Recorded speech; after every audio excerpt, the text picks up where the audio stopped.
میرا سوال یہ ہے کہ جب آپ کو پاکستان جانے کی اجازت ملے گی تو آپ روا کو مرکز بنائیں گے یا لنڈن کو؟ مجھے تو کسی نے روکا نہیں ہوا، اجازت تو ابھی بھی ہے، لیکن اگر میں وہاں جاؤں تو میں نہ نمازیں پڑھا سکتا ہوں، نہ میں خطبہ جمعہ دے سکتا ہوں، نہ میں کوئی اور کام کر سکتا ہوں، نہ اپنے آپ کو مسلمان کہہ سکتا ہوں۔ ایسی حالت میں میں جا کے کیا کروں گا؟ اس کا مطلب ہے کہ خلیفہ کے ہاتھ باندھ دو اور وہ کچھ نہ کام کر سکے، اس لیے نہیں جاتے۔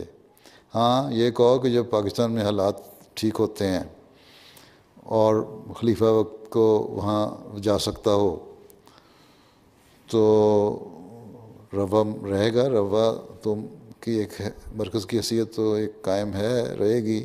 قادیان کی حیثیت بھی قائم ہے، ہو سکتا ہے مجھے موقع ملے یا آئندہ کسی کو موقع ملے اور روا کے بجائے قادیان کو مرکز بنا کے رکھے یا روا میں کچھ عرصے رہے۔ لیکن زمانہ اگر اسی طرح چل رہا ہے، باہر کے ملکوں سے، ترقی یافتہ ملکوں سے زیادہ کچھ عرصے کے لیے تو کم از کم یہی ہوگا کہ زیادہ موقع ہیں دنیا میں پھرنے کے، دنیا سے رابطہ رکھنے کے، دنیا کو کنٹرول کرنے کے، جماعت کو۔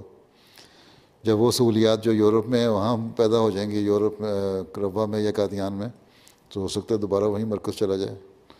لیکن عموماً یہی ہوتا ہے کہ ایک دفعہ ہجرت کر لی تو ہجرت ہی ہو جاتی ہے۔